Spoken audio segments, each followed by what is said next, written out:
Bonjour à toutes et à tous. Alors, mon nom à moi, c'est Rachid Diamouine, hein, donc je suis à l'Université d'Evry et je suis responsable d'un master. Ah, il faut que je parle dans le micro. Carrément plus fort. D'accord, vous êtes dur là. Bon, et je suis responsable donc d'un master management global des achats et de la chaîne logistique. Alors, j'ai l'habitude, si vous voulez, de pratiquer les jeux, hein. Dans les domaines qui sont les nôtres de la gestion, on a toujours un jeu d'entreprise qui est programmé sur les masters. Il y a toujours un jeu d'entreprise qui est programmé, par exemple, sur des formations de type DUT, aujourd'hui BUT, hein, voilà, puisque ce sont des exercices transversaux et qui font appel à tout un tas de compétences, hein, qui sont vues pendant la formation. Alors, ces jeux-là, moi, ça m'a frustré. Je les ai connus étudiants, c'est dire, hein, c'était il y a très longtemps, puisque c'était toujours des jeux, effectivement, fondés sur des tableurs, avec des fonctions mathématiques derrière, et puis des décisions à prendre sur j'embauche combien de personnes, je produis combien, j'investis combien, je prends un budget de communication de combien, etc. Et après, derrière, il y avait une restitution sur les résultats de l'entreprise, hein, donc enfin, entreprise virtuelle, bien sûr, hein, chiffre d'affaires, part de marché, etc., etc. Grève possible, hein, dans les meilleurs jeux développés. Mais comment vous dire ça? J'ai eu une expérience, enfin plusieurs expériences, puisque de temps à autre, je suis appelé comme ça à intervenir chez dans des entreprises avec des managers. Et ça s'est passé chez Atos. Atos, une entreprise qui avait déjà il y a 6-7 ans beaucoup de difficultés avec ses managers. Il y avait un gros taux de rotation. C'était des gens effectivement qui avaient une compétence technique très très très pointue, mais qui avaient du mal effectivement à encadrer leur équipe. Bon, et en plus de ça, ils étaient entre le marteau et l'enclume. Il y avait, si vous voulez, donc une stratégie qui n'était pas toujours comprise par les équipes et des managers qui devaient effectivement faire comprendre cette stratégie par les équipes. Et là, on a fait quelques jeux de rôle avec ces managers, hein, pour leur montrer effectivement quelles étaient leurs lacunes et puis pour les amener à progresser. Ça s'est bien passé chez Atos France. On nous a demandé d'intervenir ensuite chez Atos Maroc. Et puis, avec des collègues de l'école de management de Lyon, on est intervenu aussi au comité de direction de Groupama Rhône-Alpes, chez Kuehne+Nagel, donc un géant de la logistique.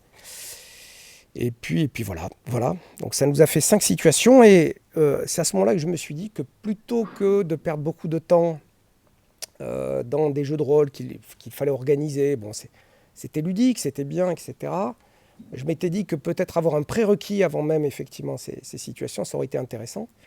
Et est venue l'idée effectivement du jeu, donc on a profité de l'appel à projet, on a sauté dessus. On a un petit peu navigué dans le brouillard au départ, mais vu tout ce que j'avais vu, tout ce que j'avais accumulé, j'avais imaginé pas mal de scénarios et on s'était dit, ben voilà, ces scénarios, on va les mettre effectivement en musique, avec une idée toute simple, c'est que chaque participant finalement au jeu va avoir un scénario qui va être dicté, si vous voulez, voilà. On peut avoir par exemple donc ce premier scénario, je vais mettre mes lunettes, mais on va pour 5 modules, hein, différents, d'accord. Bon, le premier module, par exemple, diffuser sa stratégie, m'a été inspiré donc chez Atos. Mobiliser le personnel, c'était chez Kuehne+Nagel. Améliorer les perfs, pareil. Être un manager juste chez Groupama Rhône-Alpes. Et puis, donc, nouvelle stratégie chez Atos aussi. Alors, l'idée, c'est que dans chaque scénario, donc, il y a une mise en situation, hein, donc il y a des personnages qui interviennent. Et ensuite, il faut aider la personne, effectivement, qui est dans le scénario à résoudre un certain nombre de problèmes relatifs à la situation. Et ça se passe sous forme de questions. Des questions qui entraînent donc l'obligation d'avoir des réponses. Alors on propose des réponses, hein, donc voilà. Ça n'est pas effectivement à celui qui joue donc, ou celui qui participe au jeu donc, de formuler les réponses, hein. C'était un petit peu compliqué. On propose les réponses possibles. Et puis, il y a à chaque fois 5 réponses possibles. Il y en a une qui est bonne et les 4 autres qui ne le sont pas. Et puis, si l'étudiant, effectivement, ou celui qui participe au jeu, tombe sur la mauvaise réponse, on lui explique pourquoi c'est une mauvaise réponse. Et puis, donc, il repart à zéro, hein, si vous voulez. Il est obligé jusqu'à ce qu'il parvienne, effectivement, à trouver la bonne réponse. Et il passe, effectivement, au questionnement suivant. Voilà. Alors, il n'y a pas de note. Je ne savais pas effectivement, mais on ne note pas. L'idée quand même pour donner un côté ludique au jeu, c'est d'introduire le paramètre temps. C'est-à-dire, effectivement, il y a ceux qui vont aller très vite, qui vont décider vite, d'accord, et qui ensuite, effectivement, pourront se prévaloir d'avoir fait partie donc, des meilleurs. Mais il y a une restitution, c'est-à-dire qu'il y a ceux qui, effectivement, échouent, qui apprennent de leur échec, puisqu'on leur explique pourquoi. Et puis, il y a ceux, effectivement, qui réussissent. Oui, d'accord.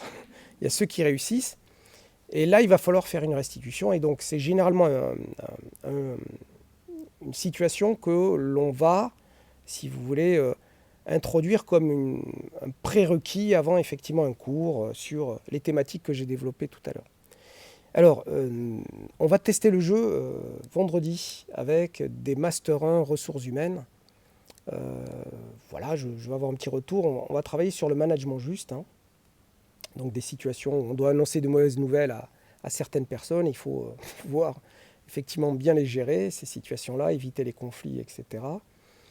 Et voilà, on aura un petit retour là-dessus. Et puis ensuite, on ajustera. Alors, dernier point quand même là-dessus, c'est que on a donné en fait un nom très générique, hein, Expert Manager, puisque on est parti aussi de l'idée qu'il n'y a pas que de la gestion des ressources humaines, hein, il peut y avoir de la logistique, il peut y avoir des problématiques marketing, etc., mais toujours qualitative et pas quantitative avec cette idée, j'entre un chiffre et puis il n'y a rien d'humain derrière et il y a des résultats qui apparaissent.